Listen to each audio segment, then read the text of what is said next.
तैयार है सियासी दल और विशेष का आज हमारा विषय भी यही है। बजा चुनावी बिगुल, कितने तैयार सियासी दल। बजा चुनावी बिगुल, कितने तैयार सियासी दल, आज का हमारा ये विशेष है। और हम अपने मेहमानों से आपका परिचय करा दें।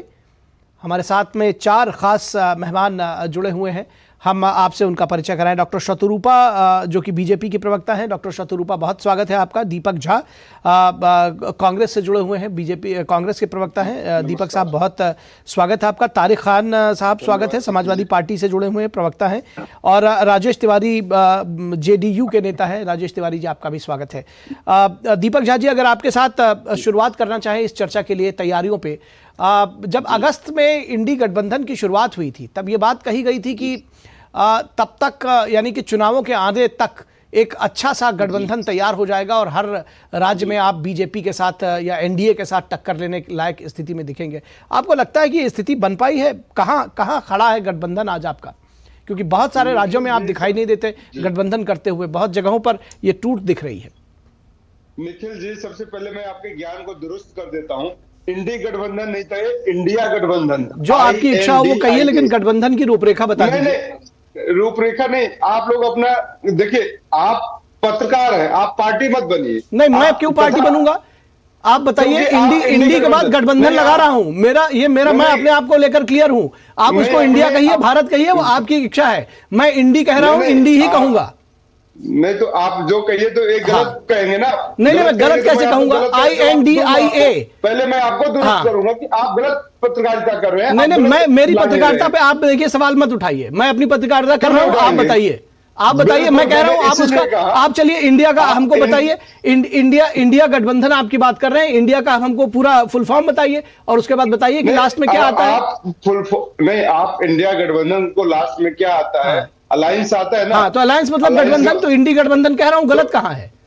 आप देखिए, वक्त जाया मत करिए सर, वक्त जाया मत करिए इस पे। दीपक जी, आपका गठबंधन कहां खड़ा है, इस पे बताइए। दलाली करते हुए देश को गुमराह कर रहे हैं। मैं बिल्कुल स्पष्ट शब्दों में कहूंगा, आपके चैनल पे आने का मुझे कोई शौक नहीं, मुझे मेरी पार्टी को कोई शौक नहीं। इस तरीके से दलाली करना भाजपा के लिए पत्रकार, आपने आते ही हमको दलाल बता दिया चैनल पर दलाली करने के लिए। आपसे सवाल पूछा गया है, आपका गठबंधन कहां खड़ा है, आप उसको बताइए। सीधा सवाल है, कई राज्यों में आपका गठबंधन दिख नहीं रहा है। पूछा था अगस्त से लेकर के, आप उसका जवाब देने के बजाय हमारे ऊपर सवाल उठा रहे हैं। गठबंधन आपको नहीं दिखेगा, भस्मासुर आपको दिखता है। नहीं, हमें नहीं दिखेगा। कहां दिख रहा? आपको खुद बताना है, इसीलिए आपको बुलाया। आप खुद बताइए। मैं चलिए, खैर मैं आपसे बहस नहीं करूंगा, लेकिन आपके ज्ञान को दुरुस्त कर दिया। बिल्कुल करिए दुरुस्त। बिल्कुल देखिए, हमारा गठबंधन बिल्कुल तैयार है, लेकिन जिस तरीके से भाजपा सरकार मुद्दों से लोगों को भ्रमित कर रही है, हम उन मुद्दों पे चुनाव लड़ रहे हैं। हम बेरोजगारी, महंगाई और पर्चा लीक हो रहा है आजकल, इन सब मुद्दों को उठा रहे हैं जनता के बीच। हमारे काम की बात हुआ है, भाजपा इन मुद्दों पे जवाब दे, ना कि नरेंद्र मोदी जी इन मुद्दों पे बरगलाए लोगों को कि हमने अच्छे दिन का सपना तो दिखाया था। देखिए, आपने इतनी देर बहस करने के बाद आप उसके बावजूद सवाल का जवाब नहीं दिया। दीपक जी, आपने सवाल ये था कि गठबंधन आपका कहां खड़ा हुआ है, और जब अगले राउंड में आते तो आप उनको बताते। अभी तो पहला जो सवाल है उसका जवाब दे दीजिए, उसके बाद फिर बीजेपी को भी जो कुछ कहना हो आप वो कह डालिए। सवाल का जवाब दे दीजिए। निखिल जी, मैंने कहा इंडिया गठबंधन जो है, हमारा अलायंस जो है, मुद्दों के साथ चुनावी मैदान में तैयार है। हमारे कैंडिडेट्स तैयार हैं। अब अनाउंस चुनाव का हो गया, कैंडिडेट्स का भी हो रहा है, और आगे चल के जैसे जैसे चुनाव नजदीक आते जाएंगे, डेट्स नजदीक आती जाएंगी, और हम लोग उसी तरीके से अनाउंस करते जाएंगे। इसमें बड़ी बात क्या, मुद्दा ये नहीं है कि हम कितने तैयार हैं, हमने कितनी सीट अनाउंस करते। मुद्दा ये होना चाहिए कि भाजपा सरकार ने 10 सालों में कितना झूठ बोला, भाजपा सरकार ने 10 सालों में लोगों का कितना बेवकूफ बनाया। वो तो आप जाएंगे जनता के बीच में, वो तो आप जाएंगे जनता के बीच में, तो रखिएगा वो सवाल। लेकिन अभी तो ये पूछा जा रहा है, आज पहला दिन है, आज चुनाव अनाउंस हुआ है, ये आपसे पूछा गया आप कितने तैयार हैं, किन राज्यों में आप साथ खड़े हैं। आपने अगस्त में कहा था हम सब साथ लड़ेंगे, अभी वो दिखाई नहीं देता। सवाल पूछ रहे हैं, आप इधर उधर का जवाब दे रहे हैं। नहीं देखिए, अब भाजपा में आपने सवाल पूछा नहीं कि भाजपा के, चलिए ठीक है, यानी आपकी बारी खत्म हुई है, भाजपा पे जाएं। अब आप ठीक है, आपकी बारी खत्म हुई, अब भाजपा पे जाते हैं। आपकी बारी खत्म हुई, आपने जवाब दे दिया। शतरूपा जी ये कह रहे हैं कि गठबंधन से ज्यादा इस बात की बात करें कि किन मुद्दों पर चुनाव होगा। तो गठबंधन से आप कितने परेशान हैं और मुद्दों को लेकर के कितने तैयार हैं? निखिल जी, गठबंधन तो इंडिया अलायंस है, आपने बोला तो ये भड़क पड़े आपके ऊपर। और आप दूरदर्शन है, आप कोई प्राइवेट चैनल भी नहीं हो कि ये भड़क पड़ के you can say that some party is influencing you. ये तो हो नहीं सकता, ये तो नेशनल है, ये तो सरकार का है। तो वैसे भी ये तो दिख रहा है कि इन लोगों का तो तैयारी है ही नहीं। ये पूरा का पूरा इतना चिड़चिड़ा हुआ है, एकदम हारे हुए शुरू से ही है। आज सिर्फ चुनाव का ऐलान हुआ है, उसके बाद होगा प्रिपरेशन होगा। वो कहीं नहीं बता पाएगा कि कौन सा स्टेट में उनका अलायंस है या नहीं है। तो हमारे इससे कोई मतलब नहीं है, हम चिंता भी नहीं करते। आपने पूछा तो मुझे मेरा वक्त थोड़ा सा जाहिर हो गया। मैं ये बता दूं आपको कि एक मुद्दा जो होगा पूरा देश भर में, 3 मेन इशू होगा कि हमारा नेता, हमारा नीति, हमारा नियत। हमारा नेता तो आप सबको ही जानते हैं, हमारा नरेंद्र मोदी जी है, जिनका वो हम लोग अभी टीना फैक्टर जो बोल रहे हैं, there is no alternative, TINA, ये फैक्टर हम बीजेपी एंजॉय कर रहे हैं नरेंद्र मोदी के जरिए। दूसरा ये है कि हमारा नियत पूरा साफ है कि हम जो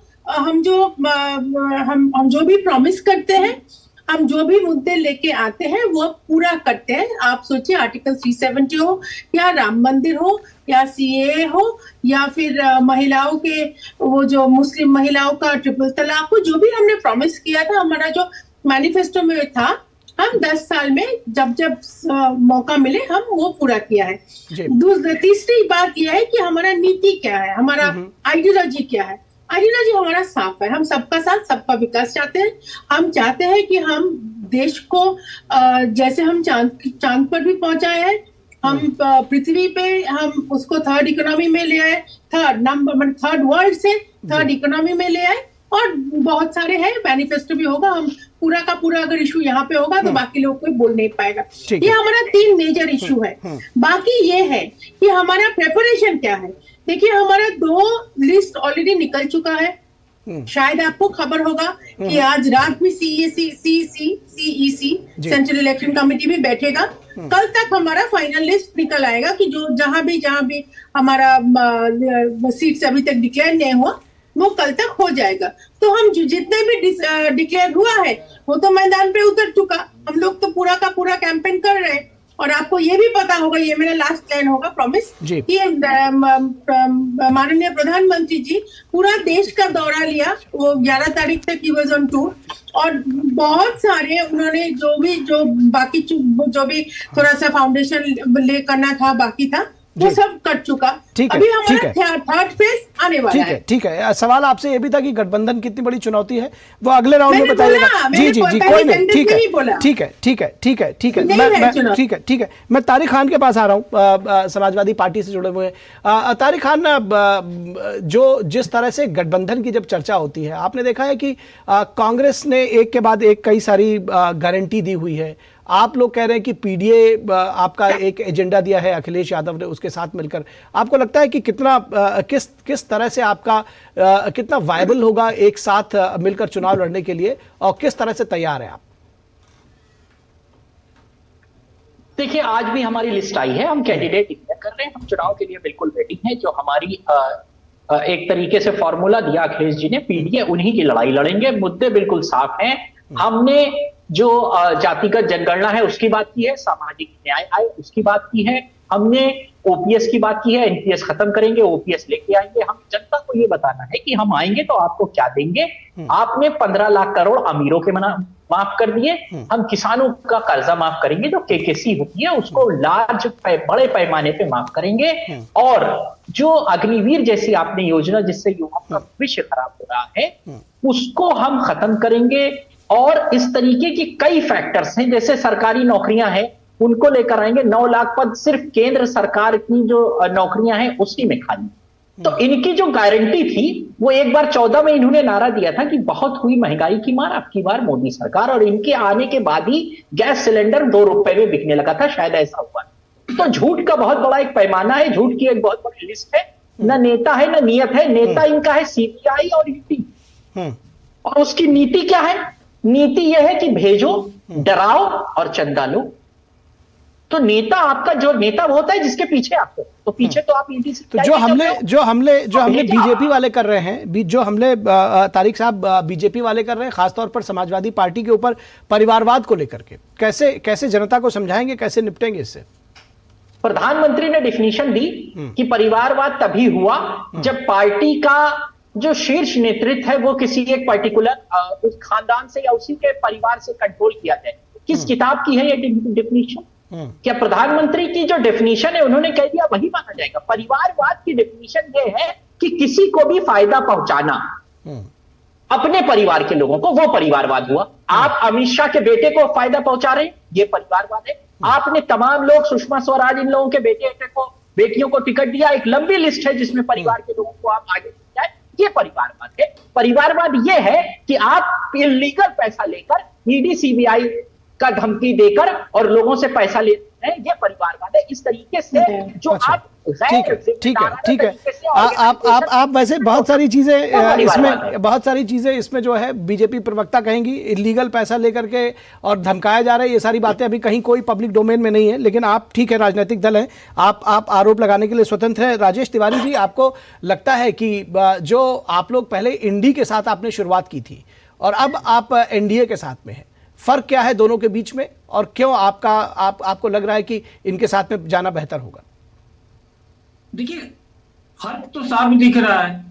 सबसे पहले थोड़ा सा जो कांग्रेस के प्रवक्ता जी जो स्टार्ट किए और जिस तरह से आज के डेट में हर कांग्रेस का प्रवक्ता का टीवी चैनल पर यही स्थिति है, बौखलाहट। आज से जिस तरह से लोकतंत्र का महापर्व जो शुरू हुआ है, आज पूरा देश उत्सव मना रहा है। पूरे देश में पहली बार जो युवा जो मतदान करने के लिए जा रहे हैं वे शुरू है, क्योंकि हमारा जो एनडीए गठबंधन वो शुरू से काम करता है, तो इसलिए उत्साहित है। जो लड़का पढ़ा रहता है वो परीक्षा का डेट जब घोषित होता है तो और उत्साहित होता है, और जो नहीं पढ़ा रहता है वो नर्वस हो जाता है। वो अच्छा भी बात बोलिएगा तो उसको जो है बुरा लगना ही है।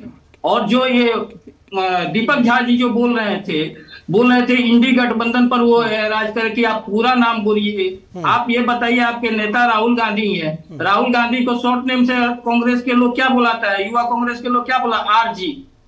तो क्यों नहीं आपको पूरा राहुल गांधी ही बोला जाता है? आरजी क्यों बोला जाता है? यहाँ तक कि कांग्रेस का नहीं, जो इंडियन नेशनल कांग्रेस नाम है उसको सिर्फ कांग्रेस से शॉर्ट नेम से बोला जाता है। और रह गई बात है इंडिया गठबंधन के, तो इंडिया गठबंधन के फाउंडर और मेन जो रीढ़ थे वो माननीय मुख्यमंत्री नीतीश कुमार जी थे, जिनका एक विचारधारा था। लेकिन जिस तरह से कांग्रेस का ढुलमुल रवैया था वो किसी से छुपा हुआ नहीं है। और रह गई बात है कि ये चुनाव जो आ रहा है, आने वाले चुनाव रिजल्ट आएंगे जून में, आप देख लीजिएगा कि जो विपक्ष का जो इस तरह से बात किया जा रहा है वो निश्चित रूप से जो है एनडीए गठबंधन क्लीन स्वीप करेगा। और ये दीपक झा जी बोल रहे थे कि झूठ कितना बोले हैं मोदी जी, ये बता दीजिए सर। मैं आपको बता दूं, राहुल गांधी देश का एकमात्र रजिस्टर्ड नेता है जो जिसको सुप्रीम कोर्ट में झूठ बोलने पर माफी मांगे हुए हैं। टीवी चैनल पर नहीं, और जगह नहीं, सुप्रीम कोर्ट में माफीनामा दे करके माफी मांगे हुए हैं। थोड़ा और कोई बात नहीं है। इसीलिए और आप लोग कह रहे हैं कि गरीबी और ये सब का, अरे गरीबी हटाओ तो इंदिरा गांधी जी 1977 में नारा दी थी, उसके बाद आप कितना साल राज किए हैं देश पर, और आप गरीबी हटाए हैं, ये किसी से छुपा नहीं है। ठीक है राजेश जी, आपका पॉइंट आ गया। मत कीजिए। जो हम लोग का तैयारी है निश्चित रूप से बिहार ही सही देने, पूरे देश जो उत्साहित है कि एक बार फिर से मोदी जी और इंडिया आपको जो है गठबंधन, ठीक है राजेश जी, हाँ ठीक है, आपका पॉइंट आ गया राजेश जी। मैं चाहता हूं कि बहुत जल्दी बहुत संक्षेप में एक राउंड और कर सके, क्योंकि समय बहुत तेजी से जा रहा है, हमारे पास समय बहुत कम है। और वो मैं चाहता हूं कि जो तमाम वादे, जो तमाम गारंटियां सभी पार्टियां दे रही है, अगर राजेश जी, दीपक जी आपके साथ शुरू करें, 5 जो गारंटियां देने की बात कही है, 5 गारंटी 25 या 5 वादे 25 गारंटी जो न्याय यात्रा के दौरान जो दिया गया है, मैं जानना चाहूंगा उसके लिए फंड कहां से लाएंगे, कैसे? क्योंकि एक हक जनता का यह भी जानने का है कि कैसे मैनेज करेंगे इसको। देखिए निखिल जी, बात यह है कि वही मैंने कहा कि आपको फंड बताने का कि कहां से लाएंगे, कैसे लाएंगे। अब आप ये बताइए, जो यहाँ पे जेडीयू प्रवक्ता बैठ के झूठ के पुलिंदा लेके बैठे हैं, इनको तो देख के एक कहावत याद आती है, सूप बोले तो बोले चलनी क्या बोले, जिसमें 72 एक कल इधर थे आज इधर है, तो फुटबॉल की तरह है, बिना फैजी का लोटा है, तो मैं इनको ये बोलूंगा। बात है कि आप होते कौन है कि फंड कहां से लाएंगे भाई? अरे ये आपको पता है, चुनाव आयोग ने भी कहा, सुप्रीम कोर्ट ने भी कहा कि अगर आप कोई योजना जनता के बीच में लाते हैं, और जिसको कहा जाता है कई बार कि इस तरह की स्कीम्स जो लोग लुभावन टाइप के, लेकिन उस पर सुनिए आयोग ने कहा हम रोक तो नहीं लगा सकते, लेकिन जनता को यह जानने का हक है कि आप लाएंगे तो उसको लागू कैसे करेंगे, फंड कहां से लाएंगे, कैसे उसको वो करेंगे। तो आप हमसे कह रहे हैं कि क्यों बताना आपको चाहिए। अब मैं बता रहा हूँ, आपने नरेंद्र मोदी जी से पूछा कभी? नरेंद्र मोदी जी कहते हैं फ्री की डिलीवरी खराब है, इस देश में नहीं बढ़ना चाहिए। फिर कहते हैं 80 करोड़ लोगों को हम 5 किलो राशन देते हैं, उसका सरकार के ऊपर कितना आता है। फिर नरेंद्र मोदी जी एक तरफ कहते हैं आप सब्सिडी खत्म कर दीजिए, फिर गैस सिलेंडर महंगा कर देते हैं, डीजल पेट्रोल नहीं, तो वो सारी चीजें दे रहे हैं सरकार, उसके बावजूद घाटे में नहीं है। आपको पता है 80 लाख करोड़ रुपए का घाटा राज्यों के ऊपर है। अरे श्रीमान जी, आप ये सुनिए, देश के ऊपर जो कर्जा था वो 1,55,000 करोड़ हो चुका है, ठीक है ना। तो अब देश का कर्जा बढ़ गया है, सरकारी संस्थाओं को बेच रहे हैं, हालात खराब है। और मैं एक चीज देख रहा हूँ राजेश जी, मैं चाह रहा था, मैं सच बताऊं, मैं ईमानदारी से कह रहा हूं, मैं चाह रहा था कि ये चर्चा थोड़ी सार्थक हो और ये सवाल आपके पक्ष में था, आप बताते कि आप कैसे देंगे, लेकिन दरअसल आपसे कोई भी सवाल पूछा जा रहा है। पिछली बार आपसे गठबंधन ने सवाल पूछा, आप बीजेपी पे हावी हो गए, आपको वक्त दिया जा रहा है, आप बताइए कैसे करेंगे, आपके पास अवसर है ये बताने के लिए। हमारे पास पूरी टीम है, हमारे पास पूरे एक्सपर्ट है, हम बजट लाएंगे, बजट को देश के सामने पेश करेंगे और आप वहां संसद में आइएगा और देखिएगा कि किस तरीके से देंगे। समझ गए आप? ठीक है, लेकिन कभी दलाली की चाशनी में डूबे हुए दलाली की चाशनी में डूबे हुए की बात मत करिए। आपसे सवाल पूछा गया, दोनों सवालों का जवाब आपने दिया नहीं, दोनों सवालों का जवाब आपने दिया नहीं। 3 लोगों से और भी बात करनी है, वरना एक भी सवाल का जवाब आपने दिया नहीं है। आप इस बात का जवाब नहीं दे पाए कि पश्चिम बंगाल में कहां से लड़ेंगे, आप इस बात का जवाब नहीं दे पाए कि पंजाब में कहां से लड़ेंगे, आप इस बात का भी जवाब नहीं दे पाए दीपक जी कि आखिर आप ये कहां से फंड लेकर आएंगे। खाली मुंह जमा खर्च करने से पब्लिक, और यही वजह है कि 2019 में भी आप इसी तरह की न्याय यात्रा का फंड लेकर आए थे, पब्लिक ने नकार दिया था। 72,000 रुपए आप दे रहे थे, 72,000 रुपए गरीबों को दे रहे थे। ये जो है बाकी राजनीतिक दल करें, मुझे कहने की जरूरत नहीं है, लेकिन जी ठीक है, मैं चाहूंगा शत्रुपा के पास जाना। मैडम शत्रुपा, आपको लगता है कि जो भी योजनाएं आए उसके बारे में जानकारी पाना कि कैसे वो लागू होंगी, कहां से उसका फंड आएगा, उसके बारे में जानकारी होना जनता के लिए जरूरी है? वो वोट देकर आपको सराखों पर बैठाती है, उसको जानना चाहिए ये। जी, जनता को तो पूरा हक है, लेकिन मैं पहले आपको थोड़ा कॉन्ग्रेचुलेशंस बोल दूं, क्योंकि इन्होंने आपको पार्लियामेंट में न्योता दिया है, तो आपको जरूर आना चाहिए, क्योंकि ये खुद भी गैलरी पे बैठेगा। आपका तो मीडिया का अलग सा जगह है, मैंने सुना है, तो ये न्योता जरूर आप एक्सेप्ट कर लीजिएगा, क्योंकि वो भी गैलरी पे बैठे रहेंगे। अच्छा, आपका जो प्रश्न है, जो जनता का हक है, जनता का हक है, जनता पूछ सकती है, ये आरटीआई भी लगा हुआ है, हर चीज का जनता का हक है। और हमने भी, आप अगर इलेक्टोरल बॉन्ड्स के बारे में पूछ रहे हैं, तो हम कोई ऑर्डिनरी स्पोक्स पर्सन, हम लोग ऐसा लेवल पे नहीं कि अमित शाह जी ने खुद बता दिया है कि हमारा कितना, पहले तो एसबीआई पूरा डिक्लेयर कर चुके हैं कि बीजेपी में कितना गया है, कौन सा पार्टी में क्या लाया है। एक जो देखने वाली बात है कि अमित शाह जी ने खुद बोला है कि हाँ, हमारा इतना परसेंटेज हमारा आया है, बाकी इतना परसेंटेज रीजनल पार्टी को कहां से गया। ठीक है, हमारा जो योजनाएं है। और एक चीज मैं थोड़ा क्लियर कर दूं आपके जरिए, क्योंकि आपका ऑडियंस बहुत बड़ा है, कि ये जो बार बार ये हमारे ऊपर, हमारा फाइनेंस मिनिस्ट्री के ऊपर जो उंगली उठता है कि हमने सब बेच डाला, ऐसा बेचा कुछ नहीं। वो शायद समझते नहीं है, या तो फाइनेंस मिनिस्टर का प्रेस कॉन्फ्रेंस शायद अटेंड नहीं किया, वेबसाइट तो देखा ही। चलिए, कोई बात नहीं है, मैं यही कहूंगा हमारे कांग्रेस प्रवक्ता को, ये सारी बातें आप जनता को समझाएं और वो समझ सके, इससे बेहतर कुछ नहीं हो सकता। यही आप 2019 में आपने समझाने की कोशिश की थी, वो नहीं समझ पाए थे, इसीलिए आपसे सवाल था। बहरहाल आप पर्सनल हो जा रहे हैं आप लोग, ये आपका अपना स्ट्रैटेजी होगा, मेरा नहीं हो सकता। बहुत शुक्रिया शत्रुपा जी, दीपक जी, तारिक जी और राजेश जी इस चर्चा में जोड़ने के लिए। तो ये थी लोकसभा चुनाव में जो तैयारियां हैं राजनीतिक दलों की। आपने देखा कि तैयारियों में ज़्यादातर जो राजनीतिक दल है और ख़ासतौर पर विपक्षी दल, मुझे कहने में कोई गुरेज नहीं है कि वो अपनी तैयारियों से ज़्यादा जो दूसरे हैं ख़ासतौर पर सत्ता पक्ष के ऊपर हमला बोलने में उनको ज़्यादा इंटरेस्ट है। फिलहाल रुकेंगे एक छोटे से ब्रेक के लिए, कहीं मत जाइएगा, हम जल्द हाजिर होंगे।